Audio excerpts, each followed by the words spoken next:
Congressman Michael Waltz, joining the program. Thank you so much, sir, for giving us your time tonight. Hey, happy to join you. So interesting fact, before we jump into the topics, I could not see your face, but I heard your voice, you giving a rousing speech on Thursday evening here in Jacksonville, at Cecil Field.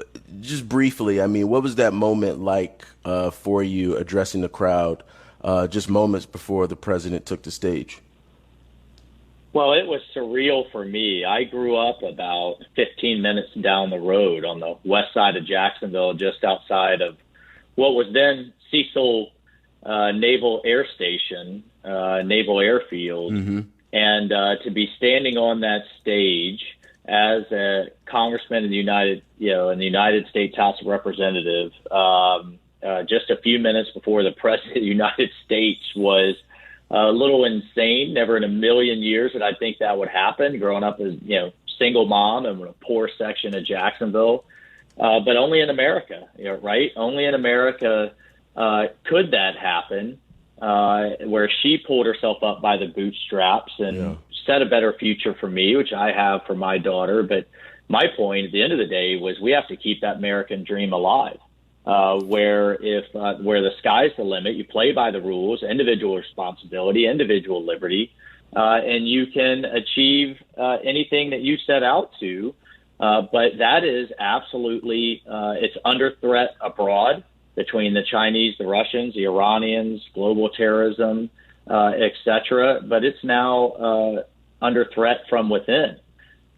So I equate the external threats like the bulldozer, trying to tear down the house. But now we have internal threats like termites, eating up the foundation. And we have to be wide open and wide-eyed to that and call it out for what it is and take it on.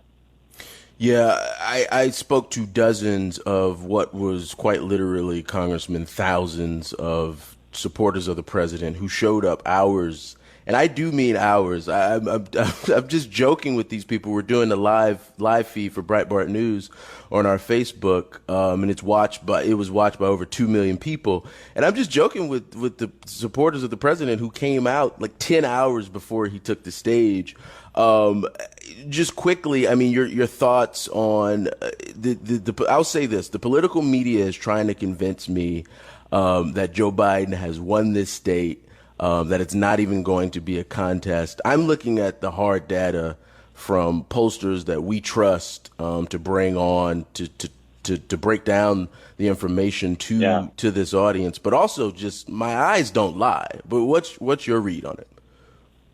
Well, what polls always have an incredibly difficult time picking up is enthusiasm and turnout, and all of them model turnout differently. That is basically, an educated guess of the pollster, but that's the key factor in my mind. And you have a couple of variables there. You have, one, just the enthusiasm gap between folks who are fired up about the president, what he's gotten done and what he will do with another 4 years, versus Biden and what he hasn't gotten done in 47 years. That's one piece. The other piece is obviously the vote by mail and the mail-in ballot issue, where they're blasting ballots out like junk mail in certain states. That's another piece. The other piece is the lawsuits that are going to ensue with the Biden campaign trying to make votes valid. That, if you look at the rules, likely will not be. And then a piece that I don't think a lot of people are talking about are election officials that are cutting back on the number of polling sites. And I have a lot of questions about where they're cutting back and why and what their criteria are. So I think that turnout piece at the end of the day is the key question. But when it comes to the polling at the end of the day, the enthusiasm is on the side of the president. It absolutely is. We're already seeing 4-hour wait lines in places like Northern Virginia. My colleague who lives in St. Augustine, she's about to go to New Hampshire for a month. She said she was able to vote by mail today. Spoiler alert, she voted for the president, but she said that there were long lines, even down here in St. Johns County. Let's stay in Florida really quickly. So our great governor opened up the state all the way here last week, ordering bars and restaurants to reopen effective immediately. He lifted local municipalities from implementing restrictions that effectively would force them to operate at less half capacity. There has clearly been a contrast between the leadership on handling this novel virus, something that we'd never really seen before.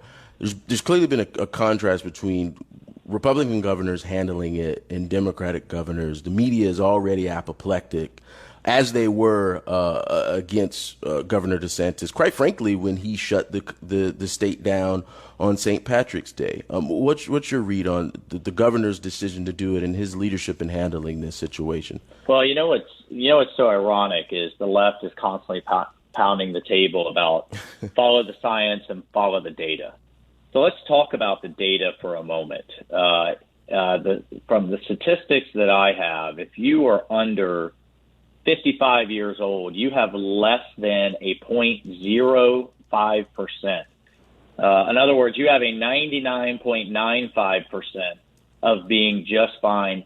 And that's if you contract the virus. I mean, the whole other issue of what a few percentage, relatively small percentage is actually contracting it. But then if you do, you have a less than 0.05%. And if you're under 25, school age, college age children, you have less than a 0.02% of getting critically ill if you contract the virus. So the governor is, I think, rightly letting kind of common sense rule here. We've learned a lot about the virus. We took extraordinary precautions initially, but we've learned a lot about it since. We have the data to back up this move that he's making.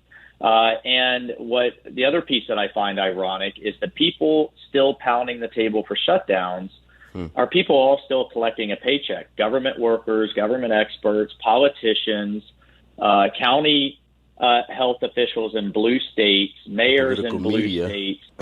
That's the political media, exactly. They're all still getting paid twice a month, but our blue-collar workers that need to have their kids in school so they can go to work and actually make a living, that are sometimes on paycheck-to-paycheck type environments, they need to work, they need to make a living, and that's not to mention, as a veteran, I've been very engaged in veteran suicide issues. September is Suicide Prevention Month, and I want to see better data and statistics on the increase in opioid addiction, the increase in suicide, the increase in depression from the isolation that's caused. That is just as much of a public health issue as Corona is. And I think the governor in Florida is moving forward in a way that just makes sense and that is good for the vast majority of his constituents.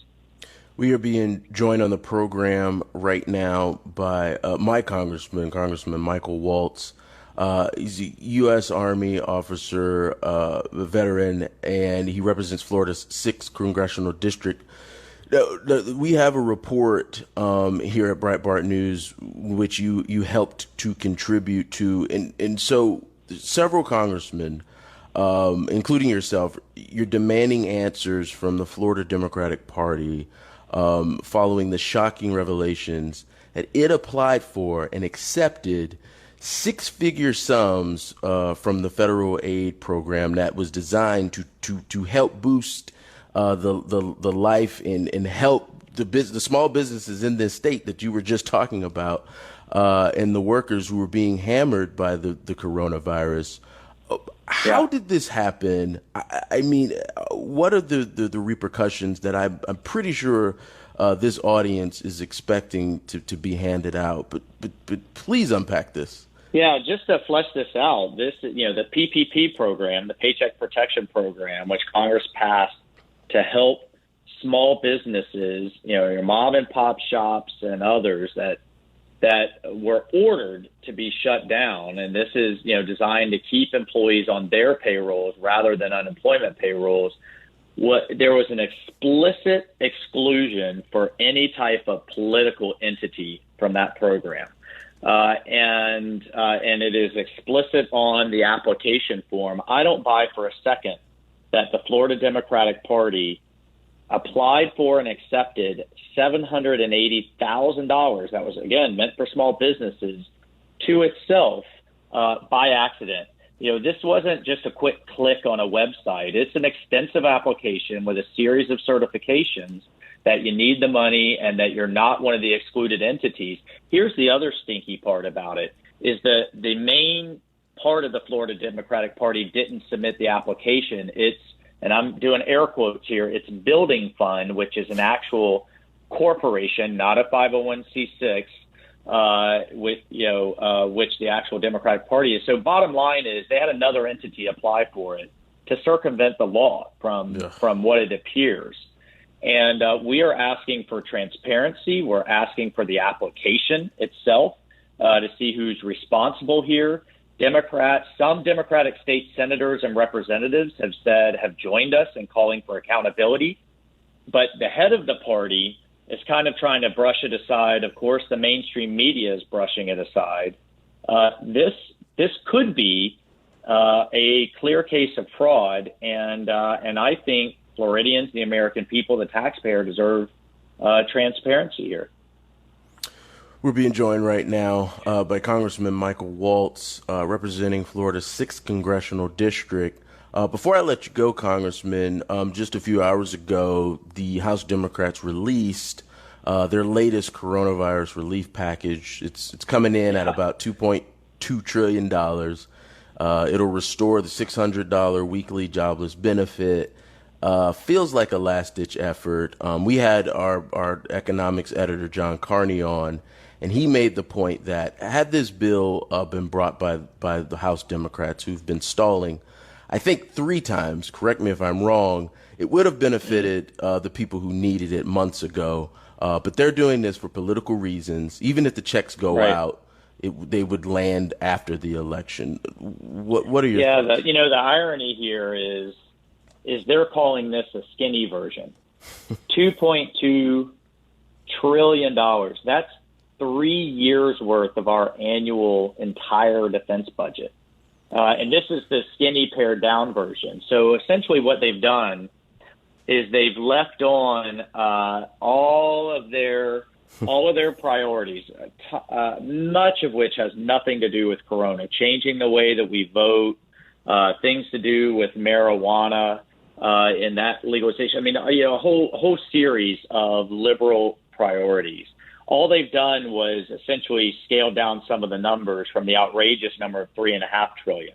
And I think your analyst was absolutely correct. This is so that Pelosi can say, we tried to compromise. It's essentially a faux attempt at compromise so that she can try to throw it on the Senate, throw it on Senator McConnell and say he didn't come to the table. But this is not a serious effort. This is all about politics, and it's all about her few moderates that are left that are really upset that she's taking such an all or nothing approach so that they can go back to their districts and say, Speaker Pelosi tried. But it's truly not a serious attempt. And meanwhile, the president has passed his executive orders doing whatever is under his authority to do. Republicans in Congress have offered individual bills such as paycheck protection programs, such as liability protections for businesses, and a series of other measures, none of which are being taken up by the speaker. Again, it's her way or the highway, all or nothing approach, and the American people in the end are who's suffering. Yeah, I think she's going to suffer losses because of it. I think the American people realize what's going on. But thank you so much for joining the program this evening. Yeah, it is politics at its worst, but we're going to continue to fight. We're going to continue to call it out. I think we'll get the president reelected, and it'll be 4 more years of results. And that's what they're most afraid of. Yeah. I think you're right, and I love to hear it. Thank you so much for joining. All right. God bless. Take care.